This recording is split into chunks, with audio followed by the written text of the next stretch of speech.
So what happens when a global superpower combines cyber warfare with kinetic warfare, in particular against both government and civilian targets?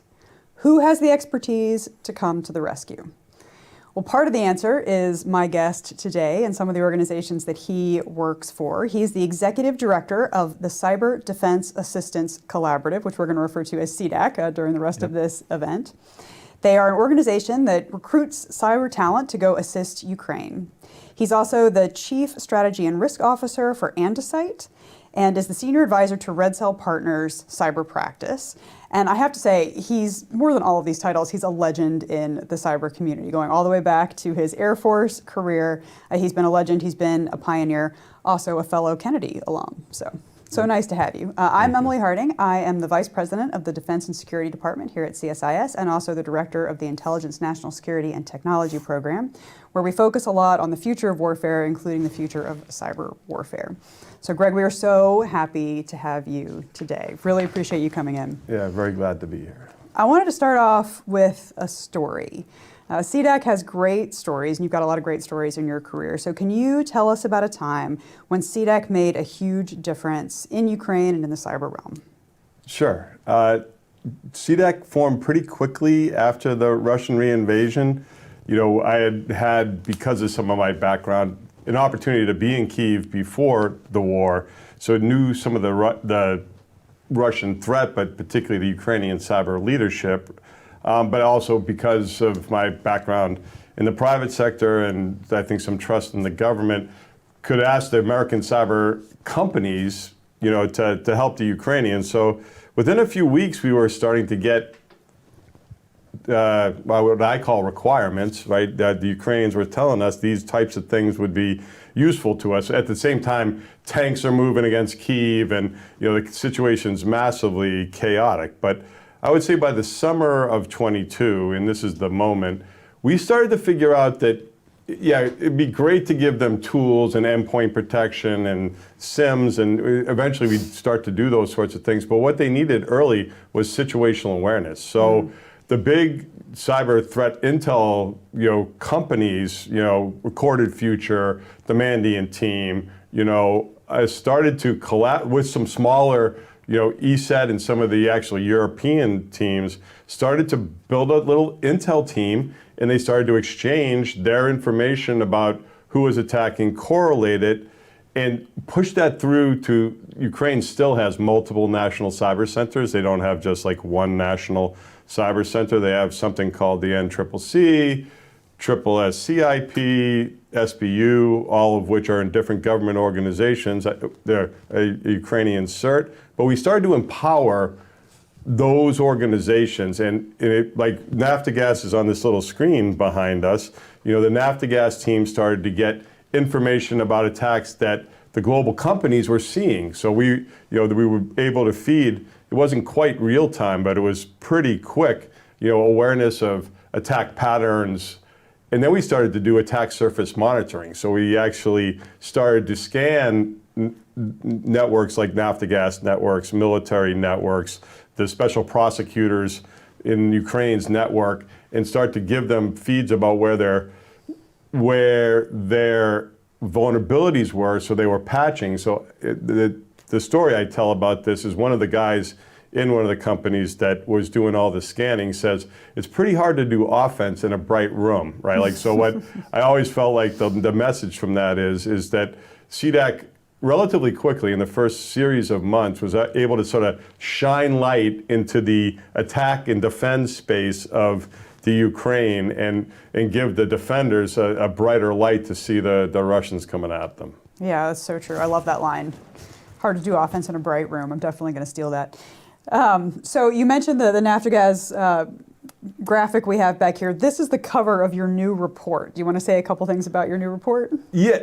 I mean, this is the largest oil and gas company in Ukraine, to the order of 70 to 80% of the economic activity in that sector, and they're been asked by the government to sort of be the center of the energy sector. So they've been our deepest private sector collaborator. I mean, I think we've helped upwards of 20 plus government organizations and over 10 critical infrastructure, usually in the energy sector. But their scale and their relative sophistication has allowed us to really do a ton with them. The report focuses on, both how our assistance works, but some lessons from that assistance. And, I think one interesting story is the first time we lined up to help them, they asked us to do like an assessment and build an exercise to practice their security operations. We thought we were very clever, and we got a bunch of Ukrainian collaborators in Ukraine, and they show up for the first meetings speaking Ukrainian, and the Naftogaz team speaks Russian, because that is the nature of the Ukraine. So Yep. You learn a lot of sort of interesting lessons. But I think the broader lesson there is understanding context. The Ukrainian context is complicated. The culture, the way they interact with each other, the specifics of their government and the roles of government organizations versus the private sector, decision-making styles. I would say the Ukrainians are not particularly great program managers. What they are is they are great technical people, and they react very quickly. So when we talk about resiliency, I think that's a fundamental element of it. But having started to do work in other areas of the globe, like Taiwan, that it won't be the same. So contextualizing things, learning about specific organizations like Naftogaz, but understanding cultural context, I think that's one of the big lessons of the report. Yeah, absolutely. I want to get back to that resilience point in just a minute. But first, I want to hit on what you said earlier about the trust relationships that you had before the war even started. And this is something that we hear from our Ukrainian colleagues all the time. We want to get to know you. We want to know that you're actually going to be there for us when we call, that this is a real partnership. So I'm assuming it was really important that you did have those connections already in place, and that CEDAC has been so good at marshaling resources to be a consistent support for the Ukrainians. So can you say a little bit about how you've navigated that space, given that it's a volunteer organization and you've got to deal with multilateral organizations and all these different stakeholders and a very complicated Ukrainian government too? How are you going about thinking through that complex picture?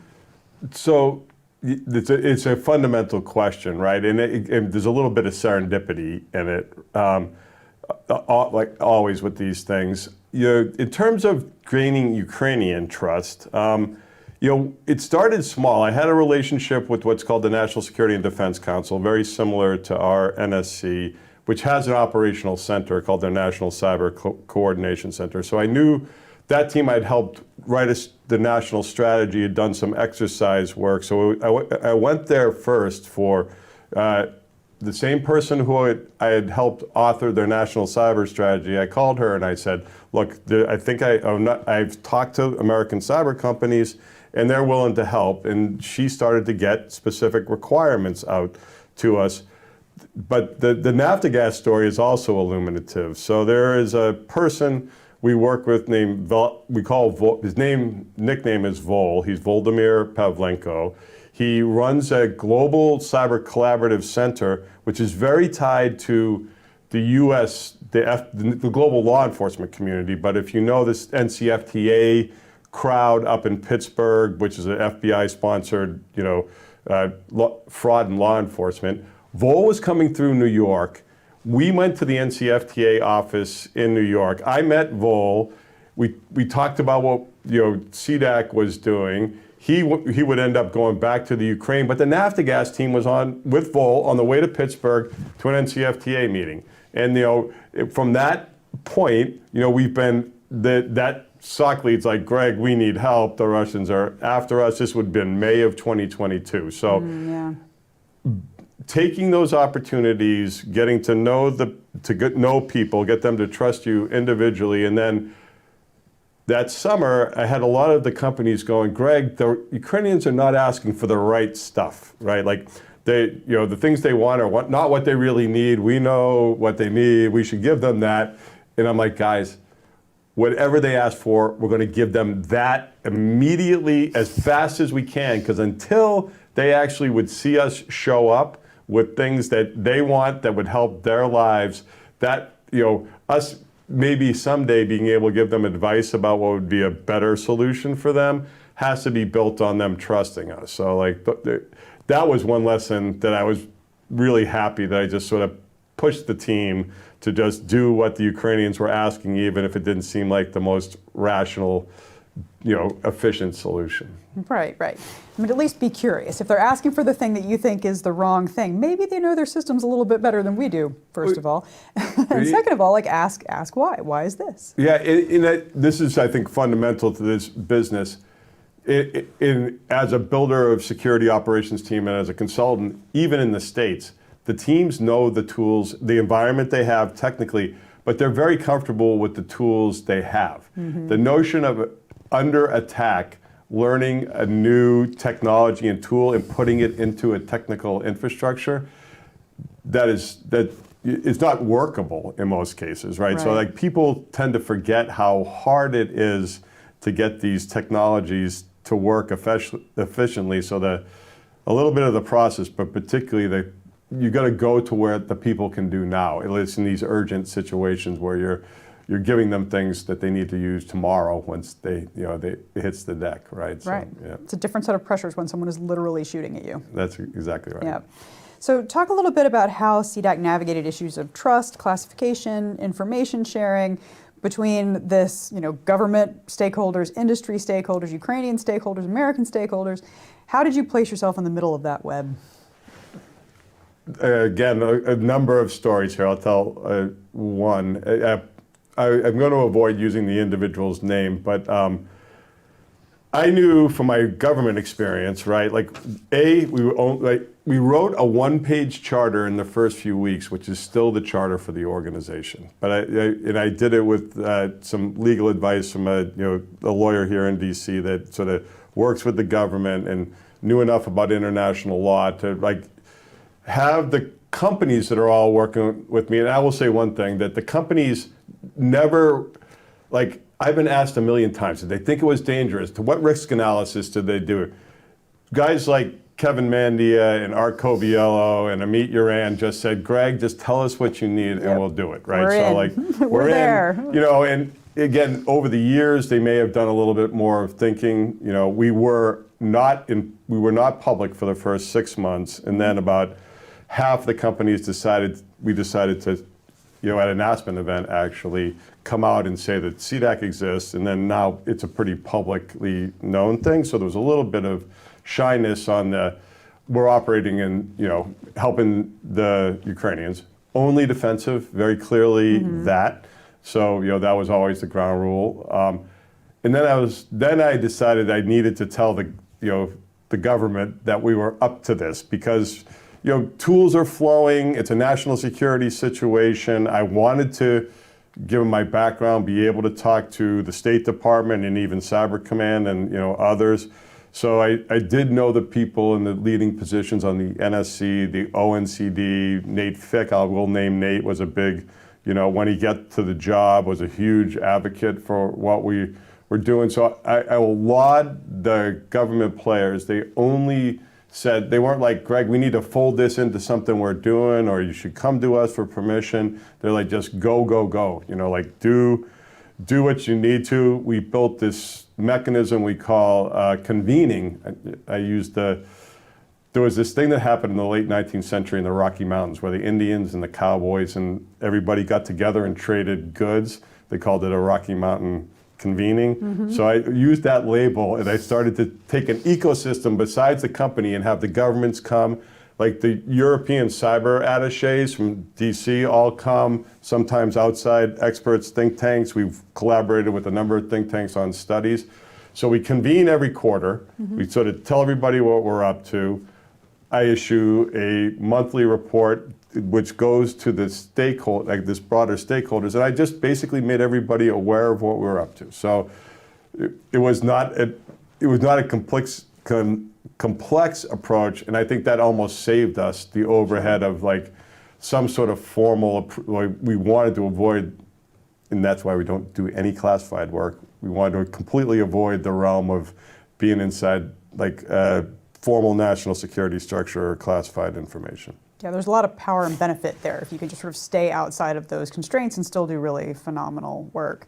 it's funny as you describe that, you can tell that you worked at the NSC, and you can tell that you've had many, many interagency battles, because it's the same idea, right? You've got all of these stakeholders, you need to keep them well informed, you need to be sure that they're on board with every step that you're taking forward, and yet you have all of these willing participants who are all contributing to mission at the same time. And that is a magical place to be when you feel like you have a team that is all rowing in the same direction.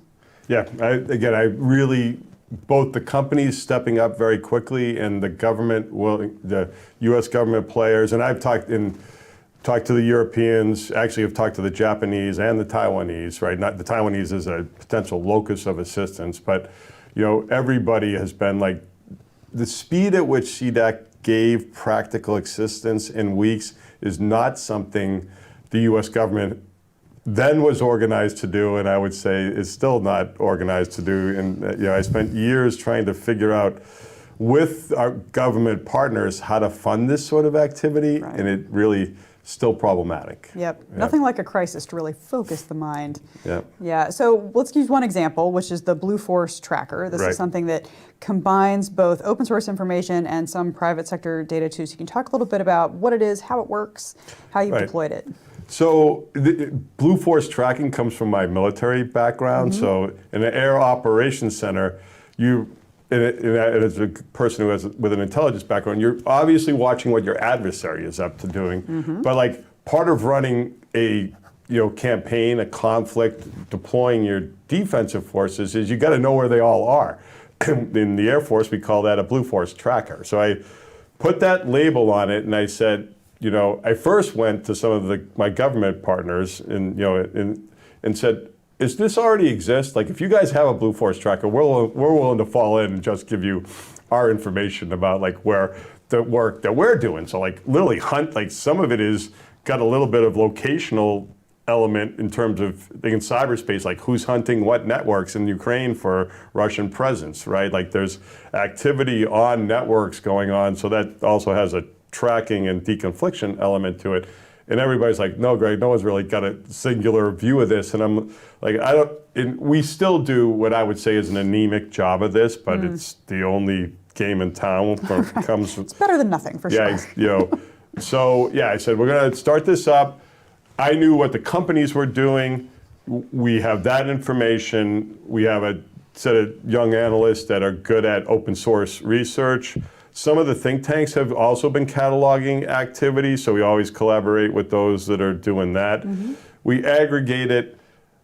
I think it provides some situational awareness when you're thinking about doing a project, just to know that this organization is a good recipient of assistance, or this organization has a lot of assistance and they're not, like if you could do this other organization, which to nobody's knowledge has been getting assistance, there's an element of knowing who to give help to. Then what I hope it also becomes is like learning what works and doesn't work and designing programs. We did a study actually with Columbia University that we ended up giving to the State Department about what is effective in cyber defense assistance, using some other assistance, evaluating defense assistance, or even emergency food aid. We use Columbia students use a couple different models. So we did what I thought was actually a pretty compelling piece on how to evaluate the effectiveness of cyber defense assistance.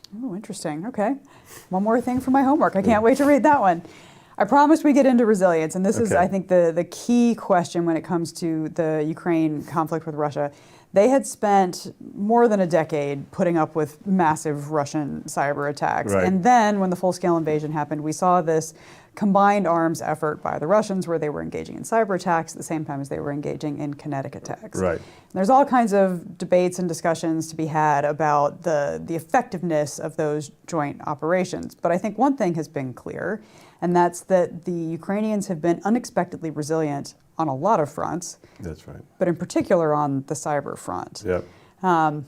Talk about that, and talk about your diagnosis of the situation, how this worked. I mean, for example, we're moving into winter and the electrical grid is still functioning despite 3 years of concerted effort by the Russian government to try to take it down. Knocking on wood. They can keep that going again this year. So how are they doing this? What lessons can we learn? There's definitely layers to this, right?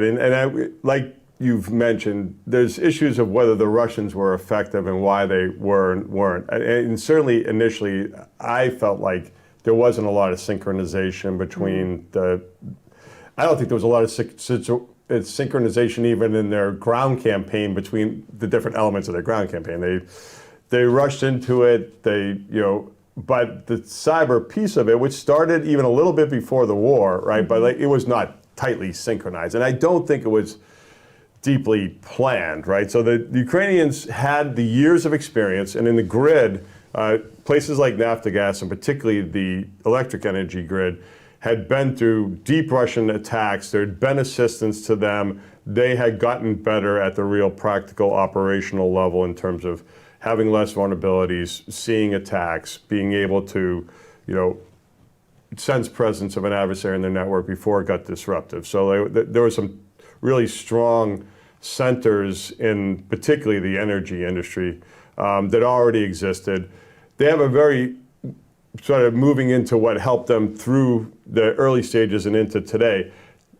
To me, they're a very interesting culture in terms of having grown up in the U.S. cyber community, collaborate a lot with the Japanese, the Taiwanese, and the Ukrainians.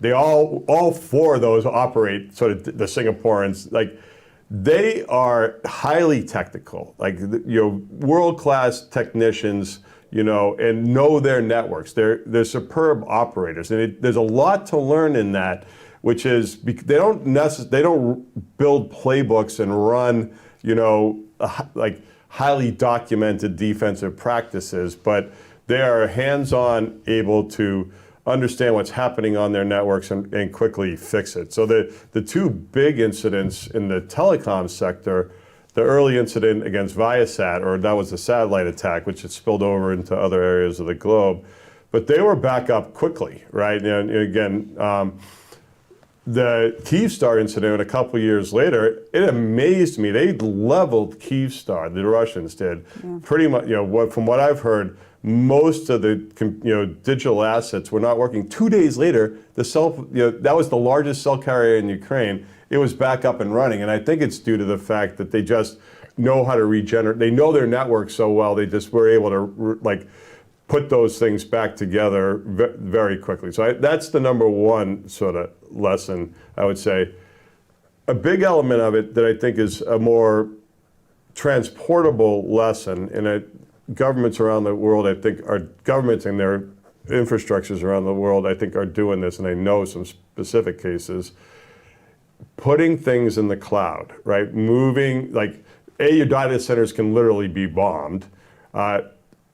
B, when the Ukrainians rapidly moved a lot of critical services out of data centers in the Ukraine, which the Russians probably had access to, into global cloud providers where the Russian cyber guys didn't know how to go to a Ukrainian instance inside a global technology platform. That created a ton of, just sort of inherent, they moved off the battlefield. The Russians had the Ukrainian digital battlefield map, but when the assets moved into the global cloud providers, they'd have to go develop the intelligence and targeting to get into those networks, but that would be kind of much more off limits to hack into Google than it would be to hack into a Kyiv-based data center, right? So I think that was a big element of the resilience.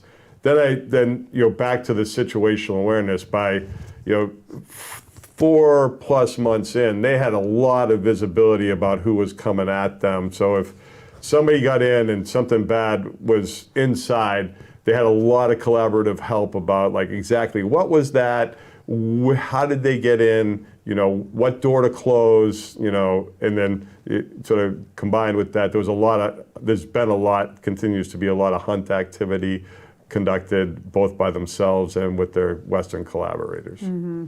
The point about the data centers and moving data outside of the country, I think, is such an important one, and it's got to be one that a lot of other countries that are under potential threat are looking at very closely. Here at CSIS, we're also looking at the flip side, which is what does that mean for the cloud providers?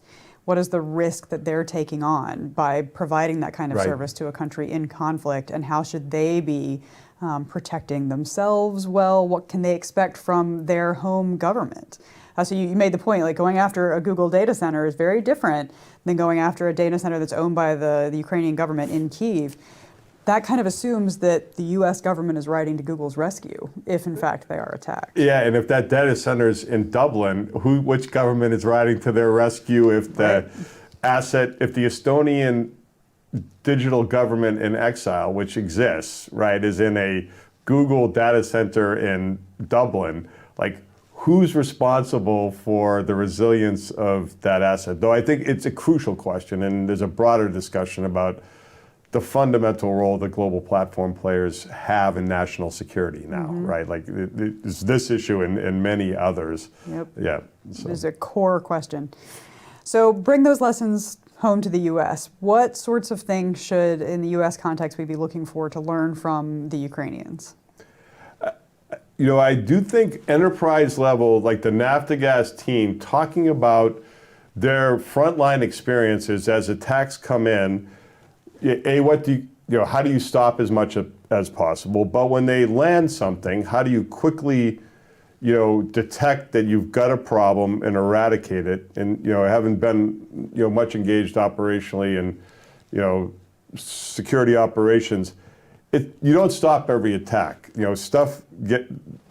Mistakes get made, things, malware gets into your system. There is a lot of things you can do to limit the blast radius of that, limit the ability of it to command that to be disruptive, to command that to exfiltrate information. So understanding what layers of a good defensive practice, I think the Ukrainian, they have to be efficient. They don't have teams of scores and hundreds of people to do all sorts of, NIST cybersecurity framework, 200 controls, all well implemented. They have to pick and be parsimonious and efficient with their security operations. So I think those are interesting lessons. I think understanding the degree to which the defenders are inherently network operators and know the technology stack and are the integration with their infrastructure. My operational experience, including talking with Ukrainians, is there's a lot to be learned. These are very practical sort of frontline lessons. Then there's the issues of, again, what do you want to do for yourself as a critical infrastructure operator, let's say?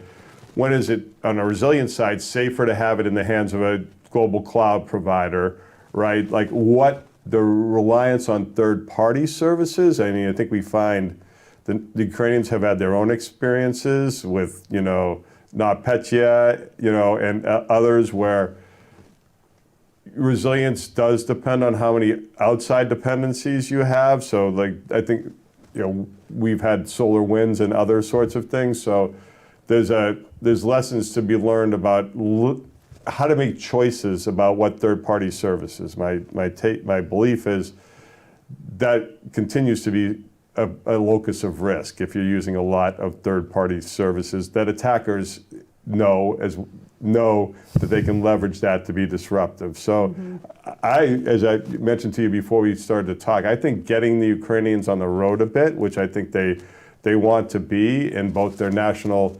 cyber centers and leaders of organizations like Naftogaz and other companies coming out and talking to us about, what they experienced and what works is something that we should be sponsoring them to do, and I think we could learn. I think both the government and the private sector can and would show up if those sorts of things happen.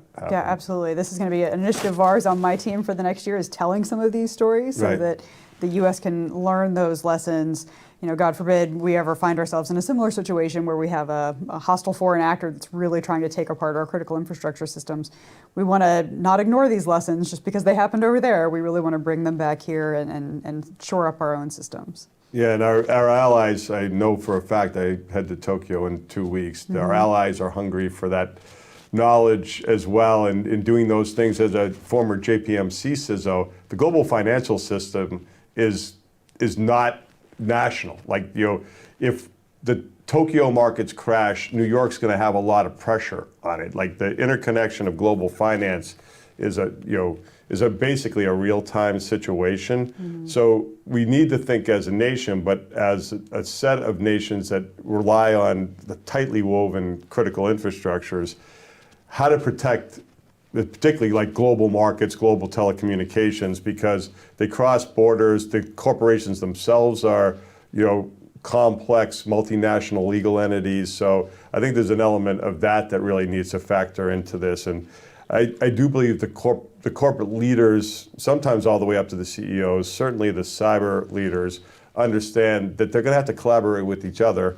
Yes, the government can empower that, but if they don't know how to operate that global system resiliently themselves, there's going to be some really bad days in our future. Yeah, exactly.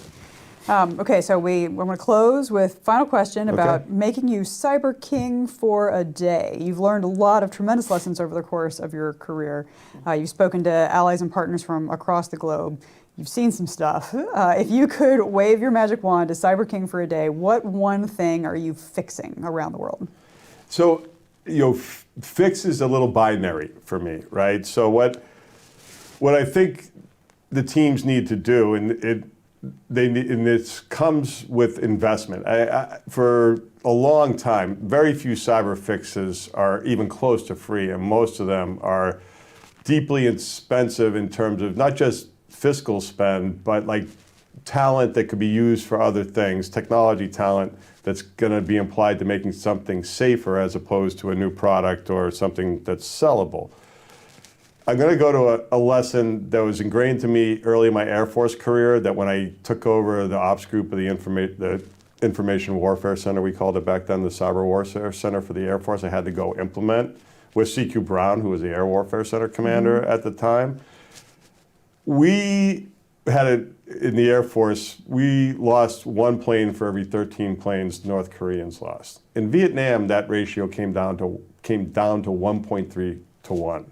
So we had lost our ability to fight in air-to-air, in air warfare, and we built the training ranges in the whole air warfare complex in Nellis in the 70s. The Air Force leadership said, this is not the future we need. So in the 70s, we invested and do invest billions of dollars in an infrastructure to train and make the first 10 missions at Nellis tougher than the missions that they would occur. I believe that that's what we need. Like the cyber teams for the big critical infrastructure operators need to be practicing in tough, realistic environments for these sorts of attacks. And this is doable, but this is very large investments, right? It could add another 50% to cyber budget type of investments. But if you really want to be resilient, if you take the lessons from the Ukraine, it's not because they had a tool or one specific process, it's that they had operators that knew how to fix things when they broke and knew how to find adversaries and get them out. So that's the sort of one thing that I would do. I think it's a perfect note to end on. I really appreciate it. And that's so important. You have to actually practice these skills. It's not just going to show up when you need them. You just can't buy it, right? Right. And the cost, as you point out, is high, but it's a lot lower than the consequences if you don't practice That's it. right. So. Yep. Yep, absolutely. So we will end it there. Thank you so much, Greg Rattray. I'm sorry, I tried to practice ahead of time. Greg Rattray. It was a wonderful time having you here, and I really appreciate your insights and the work that you're doing, continuing your public service outside of government and serving this really tremendous mission that the whole world, frankly, will learn so much from. Thank you. Thank you, Emily.